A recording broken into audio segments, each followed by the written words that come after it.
So the high school drama teacher over here accuses others of liking the sounds of their own voices. This from a guy who, if he were made of chocolate, he would eat himself. But we don't want him to do that until after he answers my question, which I keep asking. It's about the cost of groceries in BC and everywhere else. Now, he's right. The NDP has already put in a carbon tax there, but he wants to force them to increase it by almost 40 cents to 61 cents a litre, a federally imposed tax by the costly coalition of the Liberals and NDP. How much will it add to the cost of groceries for the average family? How much? Honourable Prime Minister. Dishonourable. Yes, Mr. Speaker, I was a high school teacher before getting into politics. I'm having a little trouble remembering what exactly the drama job teacher, I the believe. opposition had before getting into politics.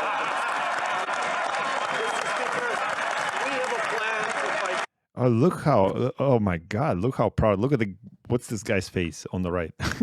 He's so, oh my God, Justin, look at you. Look at you. But the guy on the right looks like he's got more chins than a Chinese phone book, brother. No, but he also looks like he's like, I'm so proud of you, Justin. We'll go in the back room afterwards. Oh my God, you're so good. I'll reward you for that one.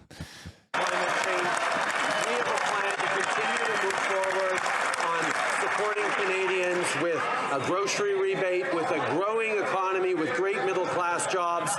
We're delivering health care supports for Canadians from coast to coast to coast, delivering dental care that has helped 300,000 kids access dental care over the past who's paying months, for that? including 1,100 in his own riding. Mr. Speaker, we will Ukrainians. continue to be there for Honourable Leader.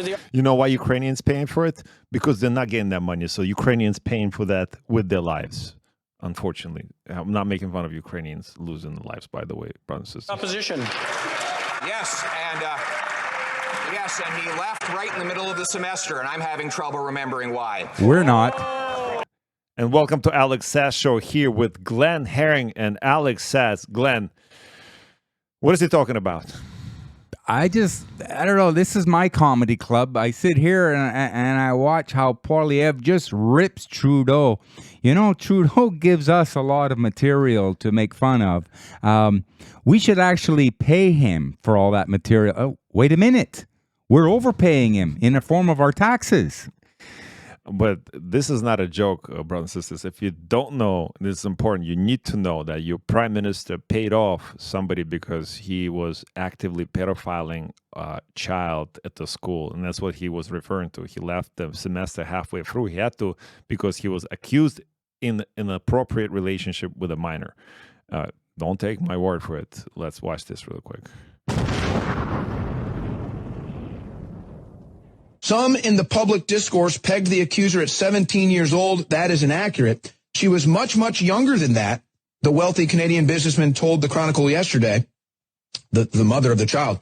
He was not a party to the $2.25 million mutual non-disclosure, non-disparagement agreement that she signed in exchange for her continued silence. And this was in October of 2019. The terms of that agreement prevent both the accuser and Trudeau from acknowledging any aspect of the relationship without triggering a 6 to 7 figure liquidated damage clause. The penalty starts at $500,000 and scales up depending on the magnitude of the breach. Now, I could go on and tell you more of this, but did you just hear that? Justin Trudeau had sexual relations with a minor and had her sign a $2.25 million non-disclosure agreement so nobody would find out about it.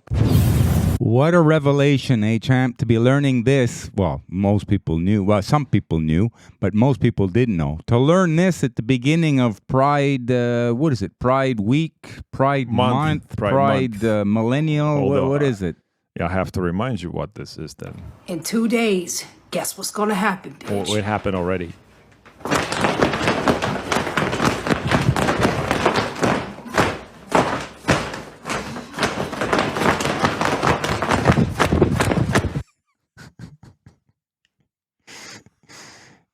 Ooh, that one needs help. Medication. Drugs are good. Yeah, drugs are good.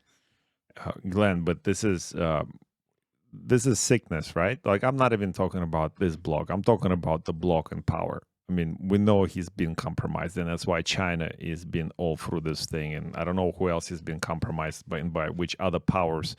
We know FBI and CIA, compromising people by using people like Epstein, or maybe it's even Mossad, or maybe it's even like the Russian secret services. Who knows? Who really runs the government? And why all the money and all the resources going to other countries? Why? This is our taxpayer. This is our wealth. This is our well-being. And it seems like a comedy. I mean, I'm glad Pierre's laughing about this, and I'm glad we can have fun with this. But this is not really funny. And in the real life, these things are pretty scary. There's other people that are actually stepping up and letting the public know what's going on in mediums like ours, in terms of having fun with it, because comedy is a good way to introduce it. Because if you come out and tell people straight up, this is what's happening, it's like, no, you conspiracy. It's not true. It's been disproven. It's a conspiracy and all that. Did you hear about Ban? By the way, okay, before we go away from Pierre Poilievre, he is the friend of the show, right? Here's a picture to prove it right there. Wow.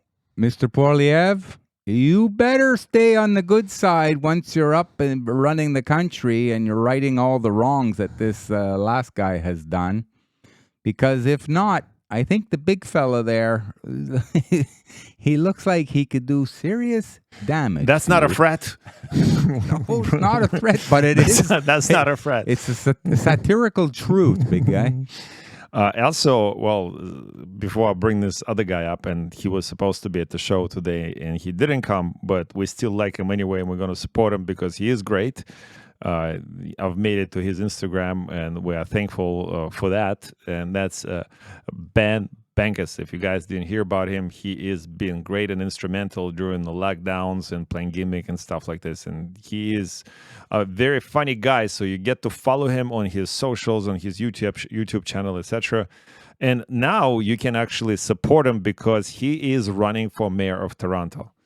And it is a comedy, but I really hope he wins. Glenn, have you seen his political campaign ads? Yeah, well, when you told me that he might be coming here today, I had to do a little bit of research on him. It seems like he is a professional comedian traveling all across Canada, doing venues in every big city.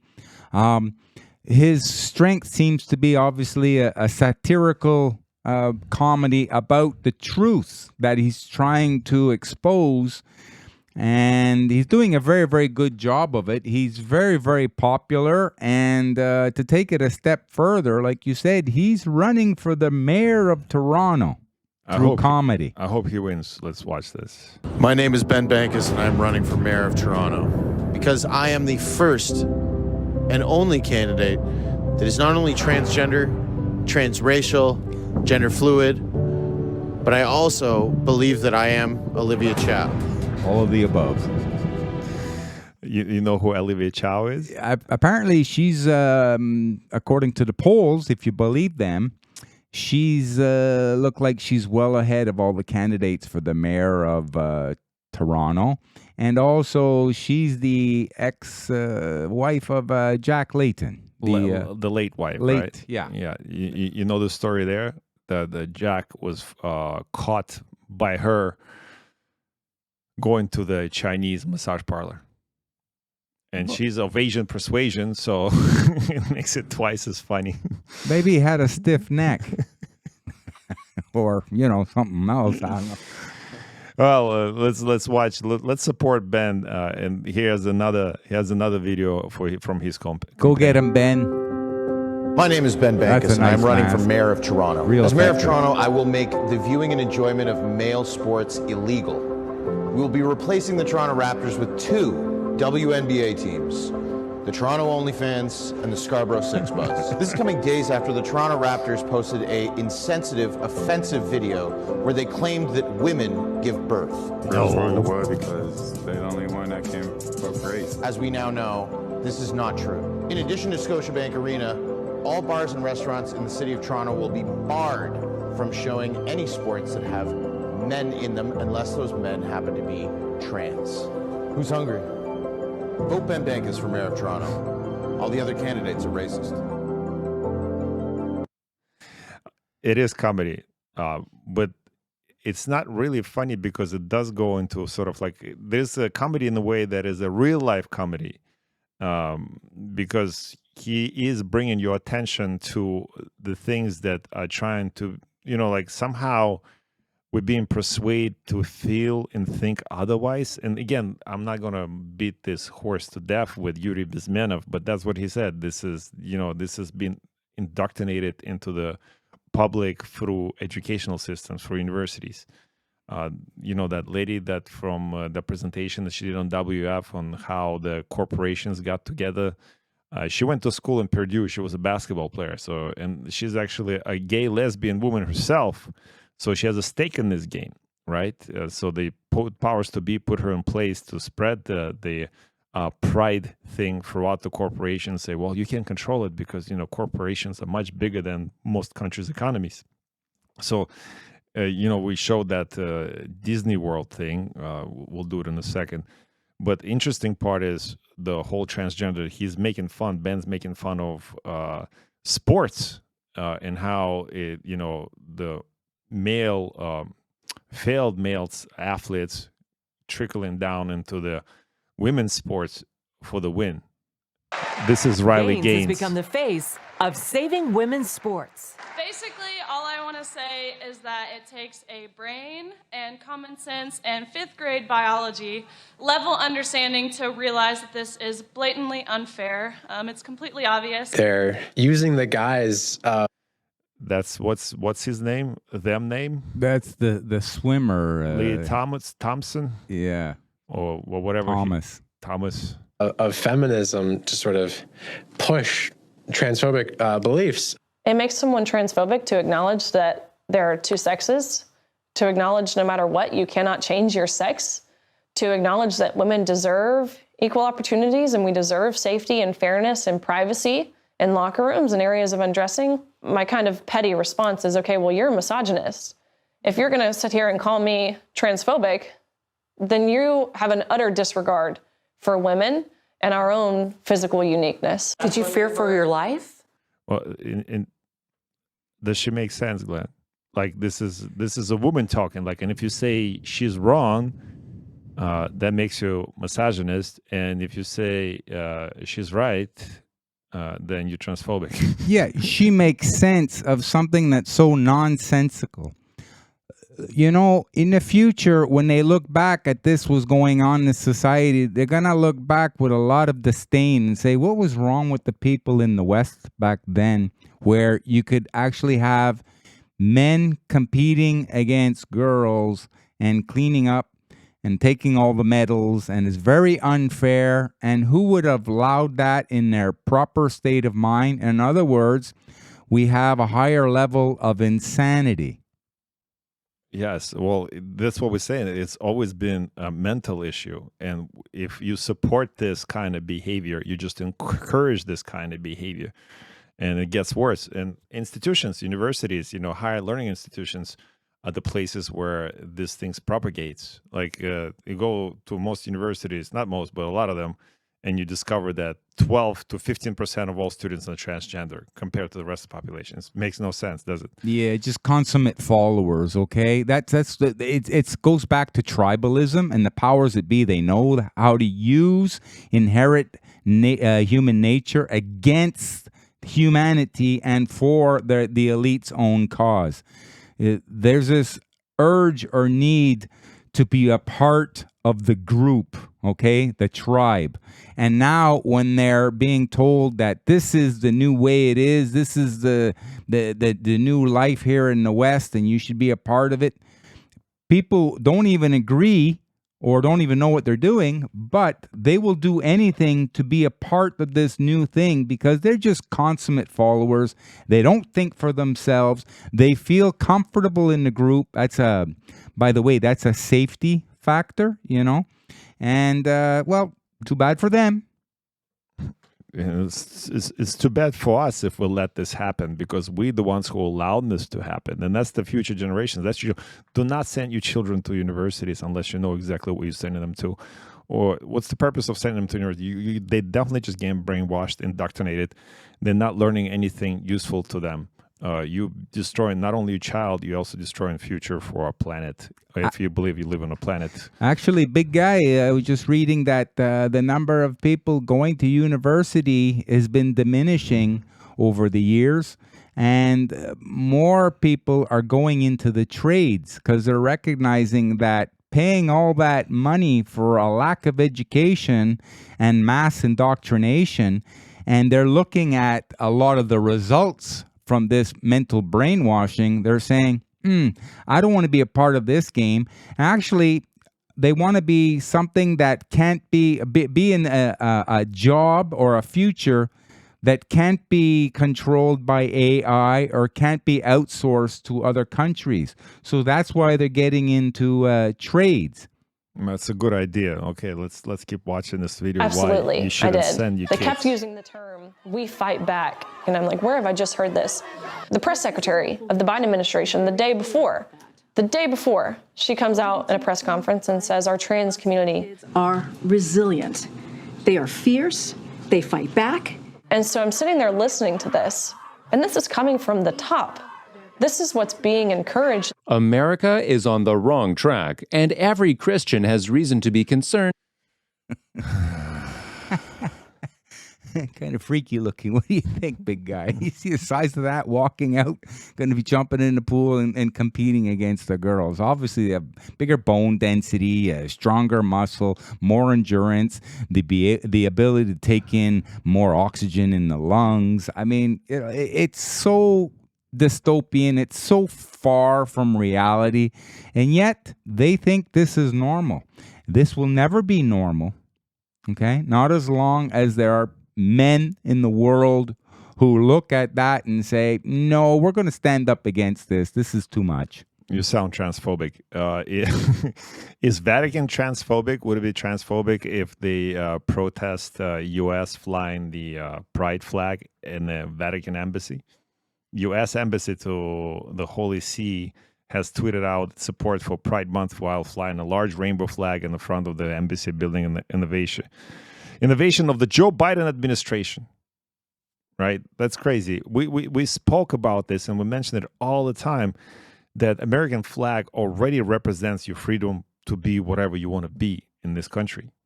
Gay, transgender, transformer, penguin, flamingo, whatever you want to be, you can. That's the whole purpose of your freedom of expression. Express yourself as you will. But I don't, this gay pride flag in Vatican, what kind of statement is that? Yeah, not only that, but in a lot of the big cities that are very open and welcoming to this sort of movement, they're getting a large influx of people who associate more with this type of movement because they're leaving the places where it's not as acceptable, where more traditional norms are winning the so-called war for the fight of what is normal and what is abnormal. But again, who drives this? Who drives this? Again, it drives from the top down, right? So, if this is happening in American embassy, so the American embassy obviously is part of this ideology drivers that bringing it to the masses and make this acceptable. And it's like, no, this is how you got to be. And so the America is influenced by corporations. So the corporations run American so-called democracy, which is non-existent, as we're aware. And woke Microsoft partners with Glaad, Glaad, to boost LGBT representation in Xbox video game. What is Glaad, Glenn? I haven't got a clue. And you know what? After seeing they're partnering with them, I'm happy being clueless about Glaad. I'm glad to be clueless about Glaad right now. Is it like something like gays, lesbians against something? There has to be that. I don't know, champ, but the other day, I'll give you a little side story. I was on my bicycle, 4 times a week. I do a cardio. I push like hell. And I was shooting to, let's say, Old Montreal, which is more part of becoming a woke section. And I had to slow down because it was so busy along the bike path because everybody was walking. And as I was passing, there was a fellow there. He had pink hair, tall fellow, wearing a tight shirt with tight pink shorts and high heels. And on his shirt, it says gay AF on the bottom. So, as gay as fudge. So as I was driving by, I just looked at him and I said, no kidding. But he liked that. He that's what he wanted. He just wants attention. So a lot of these people just want attention because they feel this is the in thing. It's the same thing as the people who wait in line for, at night or for 2 nights to be the one to purchase the new type of Nike running shoe that comes out. It makes them feel a little bit special. Look at me, I'm getting attention. These poor narcissists, if they only realize that the fact that they feel attention starved and this is how they respond to it, it's ridiculous. But there's nothing wrong with that kind of behavior if you do it by yourself on the street and you're not coming to do anything beyond that. This is your right to do it. You're free to do it. As ridiculous as you look, as ridiculous as you sound, this is your right to do it. But what was wrong when Glaad unites with other LGBTQ things and Xbox and puts it into the video games. And video games are designed for what? Younger people. Children, exactly. Younger people. The future. You sound like birthing people when you say younger people. I notice I say things like this too sometimes. They're children. Let's call it for what it is. And speaking of children, now there's organizations ask if your baby is trans, like if your newborn baby is trans. Isn't it like we have all this, and I mentioned it before, your freedom of choice. You can choose to be whatever you want to be, non-binary, gender fluid. I don't know what the other names are. Sorry, being transphobic here. But the baby isn't making that choice. So you're making the choice for the baby. So you are actually grooming your own child into becoming something else. Yeah, champ. It's the same thing as you see parents feeding their kid a whole bunch of junk food all the time. The kid has obesity and health problems.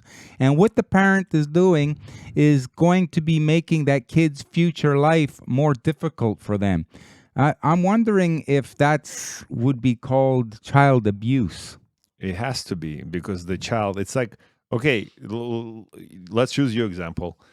If I take my child, a newborn child, and instead of feeding them breast milk, or let's say I can't get breast milk but formula, what if I feed my baby and I go to McDonald's every day and I take cheeseburgers and okay, I'll put it into like a food processor, I somehow grind it with some water so the baby can consume it, and feed them cheeseburgers every day? Would that be considered some form of child abuse? You're darn right, big guy. I mean, that should be taken away. We have to protect the future. I mean, a poor child doesn't have any choices.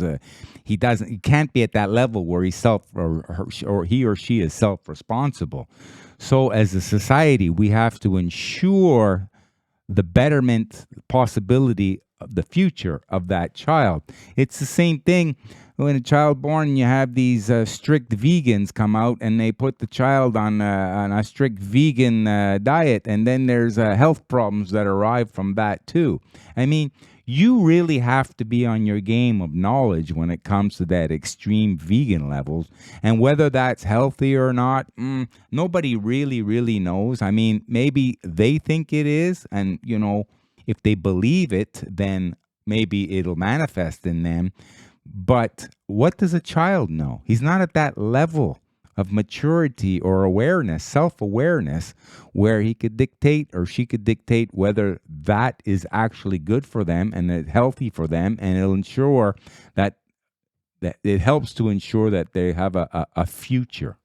There was a case recently I saw a few months ago where the mother was sent to jail because she said that her children were vegans and there was so malnutrition that one of them died, and she got something like life in jail. I don't know. It was life without parole. Like, it was something really terrible for her, obviously, as well. But the innocent child died because he was malnutrition to a point. Yeah, you see these parents who are of the extremes, and they endanger their child because the child physically is not at that level where it could still go on with all these extremes being enforced into them. But what you're bringing up is like, again, those people didn't just wake up one morning and like, oh, I'm going to be this. No, they somehow got brainwashed into this proper. And okay, maybe we're brainwashing you here too, but at least I'm not wearing a blackface like this guy. Yeah, champ, let's brainwash people with the truth. That would be a change. Look at this guy. You recognize this guy? Yeah, that's just insane. What about this guy? Same one, just insane. What about this guy? Look at the eyes on that. So we just showed you 3 different faces of sanity, right? And that's also the guy who's being now, even by Pierre Poilievre, being not accused, but allegedly saying that that's what happened. He had to pay off $2.25 million to buy silence for inappropriate, but possibly even worse than inappropriate behavior at the high school he was teaching theater. And she wasn't 17. Apparently she was like 14, Glenn, which is, I don't know if it's like plus or minus few years. It's still terrible. It's funny, champ? The law applies differently to the people with the big money and to the people who are just average. Okay, that's just us. Not justice, just us. The law applies to them differently than it does us. It is. And but again, going back to this conversation of being sane versus insane, it's definitely coming from the top down. And people like Trudeau, they are compromised with things like blackface and pedophilia and all this other stuff. Rainbow socks. And that's why they continue to propagate this agenda. And it's crazy, and we still continue to play this. If at any point, like you say, men are equal to women, I'm not trying to be misogynist, but it's not true. We're not equal. We're different, and women have their own role in society. They have their own role here in this realm. I cannot give birth. Women can, so they can do something that I can't do. And I don't know if I'll be able to give birth if I was a woman. That's kind of scary. Yeah, but they can't get pregnant on their own, champ. Yeah, but that's what I mean. We have a role in this to play as well. So if we put us on the same level, it's like, oh, we're the same. Well, we're the same in one thing, that we have a choice. That's one thing we do, is we have equal between both of us is the choice. So do women really choose when there's athlete women, for example, do they really choose to compete in women's sports when you bring a transgender person into the equation? Is that women competitors' choice, or is it somebody else telling you now you're going to compete against men? And it's not equal. Men are stronger. They have more big bone. They have more muscle. They have larger lung capacity. You cannot compare it. And if you, look, there was a game between women's team. It was U.S. women's soccer team was destroyed by 12-0 by a team of older male from Wrexham players. Like, they were retired players. Here, I'll play a little snippet of that. And I'll hope you appreciate this. I think much you can do about that if you're Harris. She comes out, she tries to make herself big, but a little cheeky finish to find. Stopped in that target time. And here's a turnover, another shot, and there's a save for Harris. So, Glenn, this is an active team of, this is an active U.S., this is the best of women's basketball, soccer in the world. This is the best football team in the world. And they brought up some guys who just like had a smoke in the beer, retired, chilling. Like, they probably, life's good. Yeah, look, and still have a fun for the game. Get the shot off. Jones.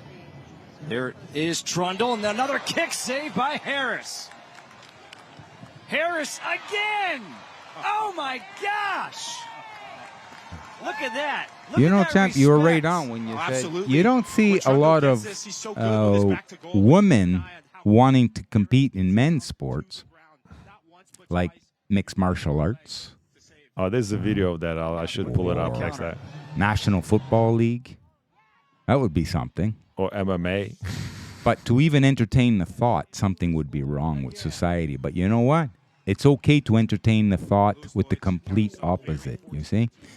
That's not normal.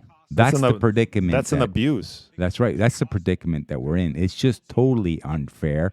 Anybody who would be a proponent for allowing men to play in women's sports, maybe you have to ask them, would you allow women to play in men's sports? I'll say yes. Yeah, it's a combination of misogynist or misandrist. You know, flip a coin. Which one do you want to be today? Look, the guys look old, and I mean they run around like they're in good shape, you know. And obviously, some of them look a little bit younger. But yeah, that's Bubba with the ball there with the left. Yeah, he just booted like nothing, you know. Like, come on, it's not even close. And obviously, they're not playing to the fullest of the strength, obviously, because they're not pushing women around or any of that stuff. Yeah, you know? It looks like the girls are giving up a little bit because they realize, yeah, we're being made to look like a joke. Long story short, we started. That's a good point that you brought it up. But you know, we started with this as a joke, and is it a joke really, or is it a serious matter? Sad joke. It's a sad joke. I believe that through satire that we are here to approach this subject through satire and comedy, and we're happy and thankful to Ban Bankas to do that as well. He's not the only one. There's other people doing it, and let's really bring this back to the point where we focus on sanity. We focus on balance. Glenn, I really truly believe that this is done intentionally. You know how we always bring up God in this? Or whatever higher power than human, right? Because if we forget God, one of the things about God is that we're made in his image, both male and female. I don't know how else to describe what God looks like, but somehow we are made in his image. And he made us perfect because God is perfect. So if you deny that you're perfect and you are like, okay, I'm not a man, I'm a woman, or vice versa, you're also denying God. And it's easy for people to deny God if the God is removed from the society to begin with a Marxist kind of communist thinking and all that stuff. Yeah, you're saying that the creator has made a mistake. Really? He didn't. Okay, let's watch a little bit of this Riley Gaines video, a little bit longer. It's pretty good. And to speak out against the celebration of evil. So to you, it's an issue of fairness. That's it. It's not discrimination, inclusion or exclusion. It's basic fairness. That's it? Absolutely. That's the whole argument. My argument, of course, in regards to this whole issue, especially the Leah Thomas scenario, this was a male swimmer, a mediocre male swimmer who was ranked 462nd nationally at best amongst the men, has now transitioned to a woman, and of course, naturally. But did he really transition? He doesn't even have a bottom surgery, Glaad. It's impossible. You don't transition. You're always going to be a man. You can mutilate yourself and become a thingamajiggless if that's your game. But to think that it's fair to compete against women, well, you're just pushing the mental illness game even more. And by the way, big guy, you know, there are certain places that are adhering to more conservative and God-like values. Let's say the state of Florida, okay, where they're proponents of the way nature intended, and they seem to be clamping down on all this crazy woke stuff going on. Unless you go to Disney and you experience this. So my name's Nick. I'm one of Fairy Godmother's apprentices. I'm here to shop you around and make all your selections for the day. And by the way, I heard a long time ago, most people don't know that, is underneath Disney, there's a maze, like an underground passageways everywhere. Oh yeah, they do it because they have to have. I mean, they use it apparently for the service, right? So the service people can. Yeah, that's what they're saying. But I had heard a long time ago that there, in fact, was a lot of children who would go missing forever from Disney, and that was always kept on the QT. And like, there's a pedophile ring that arrested like once every few months from Disney in Florida. Well, that's where all the children go. So all the people who want to prey on the children are going to go there. You know, champ, in Florida now, the transgender community, they have a GoFundMe page for people who want to move out of Florida. They're going to move to the places that are more woke.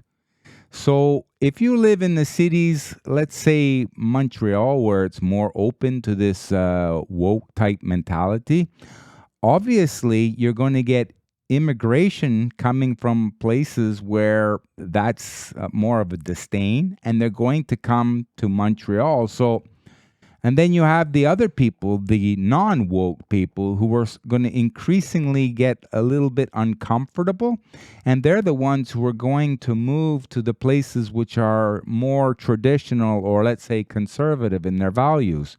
So this is the big split that's going up. Again, united we're strong, divided we're weak. And if you split people up into, now it's even in belief systems, never mind black, white, rich, poor, it's just in belief systems. It's going to be creating a narrative that everybody's all divided, and therefore the so-called leaders can come in and just do whatever they want because people will just throw up their hands and give up. But they're not actually leaders. They are puppets, and they're always compromised, and they're usually a narcissist. They're usually because the people that need to seek attention. Just not so long ago, a few years ago, we had this narcissist, psychopath, sociopath in the office here in Canada. Do you remember this block, Glenn?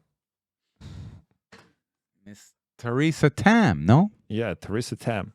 So Theresa Tam was born a man in 65, was appointed to the position in June of 2016. She was appointed to Chief Public Health Officer of Canada and head of the Public Health Agency of Canada. Tam acted as a Chief Public Health Officer of Canada after the retirement of Gregory Taylor in the December of 2016 until her former appointment by Canadian Minister of Health Jane Philpott in 2017. The above is from the old Wikipedia post on him that has since been updated, not to reveal that Dr. Tam is biologically a male. Wow. Who suffers from gender dysphoria. Obviously.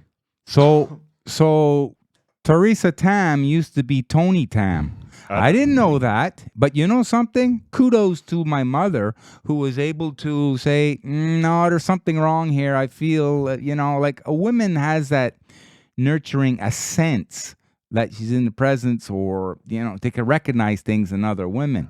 And my mom says, nah, that there's something funny going on here. And bang, that just proved it. You were right. And it says here that Dr. Theresa Tam is a Hong Kong native and Chinese nationalist, and now Canada's top, doctor, may just be promoting the mark of the beast, right? So he is not only a psychopath and has a gender dysphoria, and now we know it has a mental issue, but also it's has a power to determine how your life is going to turn out. So you basically go ahead. Yeah, champ, and these people now have gotten into the positions of such so-called authority and control, and how their decisions can be so pervasive in normal day-to-day actions in society. Oh, Lord help us. We need a little bit of help now, God. Now would be the time to show. The only thing we can do here on this show, brothers and sisters, is laugh about it, because it's not the only thing you can do, but you have to look through the lens of comedy, because if otherwise we'll all get angry at each other. Try not to get divided, because people like that, like Justin and Theresa, they put in here to divide us amongst ourselves. Let's focus on one thing in common here, is our free will, and this is our free will to have peace and kindness in our homes. But also have some comedy in some Alex Sass show. So subscribe to our YouTube channel. And we're going to close this show, an amazing show with Glenn Herring and Alex Sass at the Glenn Zone, with another video from Ben. And he does a really good impersonation of Theresa Tam. And it's amazing. Go ahead. Go get him, Ben. Something for the people to laugh at. Let's watch this. Sadly missing Stop today. Being such comedy. a bigot. Now let's talk about the mixing vaccine. You put a Pfizer in, you take a Pfizer out, you put a Moderna in, and you shake it all about. You'll do the hokey pokey and you'll take another AstraZeneca. And that's what it's all about. As Canada's #1 doctor, I take a vaccine every morning with a breakfast. If I'm looking for a daytime high, I take a Pfizer. And then I take a Moderna to Forest 3. It's like a heavy coup. If I want to get f***ed up, I rail a run of AstraZeneca. Soon you'll be able to get a vaccine on Uber Eats with your chicken fried rice. If you please excuse me, I have to go make a diagram with Patty Haidu. She's a graphic designer. That's why she'll always be the #2 doctor. On this note, I will see you on the next ones, brother and sister.